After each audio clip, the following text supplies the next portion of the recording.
ตอนนี้เราอยู่ที่บุญทรงเหนือบ้านเกิดเมืองธุรคมแข่งเดียวกันสบายดีจะมาแต่บ้านใดเนาะสบายดีครับมาเที่ยวภาคน้ำครับเจ้ามาเชียร์คือบ้านใดอาเซียฮัตเซียวสิเนี่ย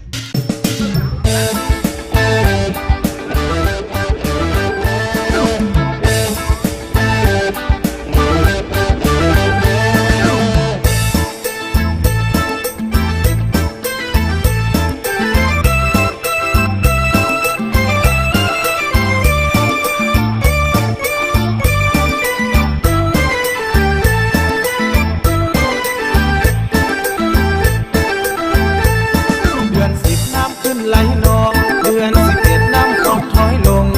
ค่ำคืนมีไหลกระทง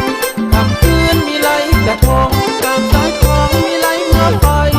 ฝนฟื้นซื่นใจมาออกพรรษาเฮฮาสำลา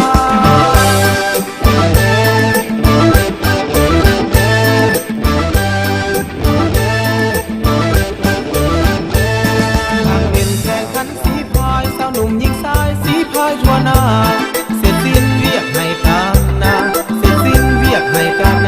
มาลงนาวาแข่งขันออกแข่งเยอะเข้าไปสู่จุดหมายทุ่งใสสีแดงสีพายพวกเรากล้าเก่งฮิปเป้าเล่งเจ้าถึงหลับใจฮิปเป้าเล่งเจ้าถึงหลับใจเฮ้ฮาสนุกแท้นะออกพรรษาปีนี้เข้าหน้าปีนี้ก็งามเข้าหน้าปีนี้ก็งามแข่งขันสีพายก็เก่งแข่งขันสีพายก็เก่งออกแข่งพร้อมกันเจ้าเล่งสู่หลักใสสีพายเฮา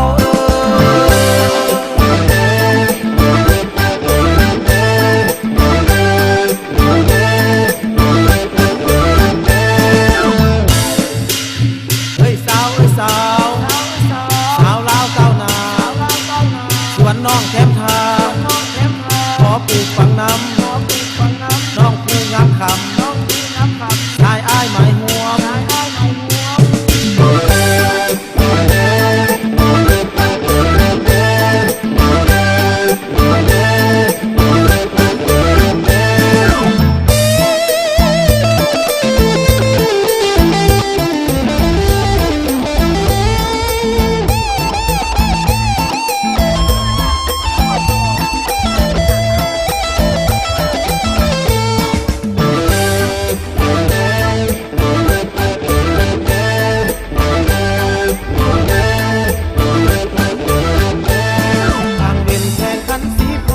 หนุ่มยิงซ้ายสีพายทั่วหน้าเสร็จสิ้นเวียกให้การนาเสร็จสิ้นเวียกให้การนามาลงนาวาแข่งขันออกแข่งเยอะเข้าไปสู่จุดหมายทุ่งใสสีแดงสีพายพวกเรากล้าเก่งที่เฝ้าเล็งเจ้าถึงหลักใจ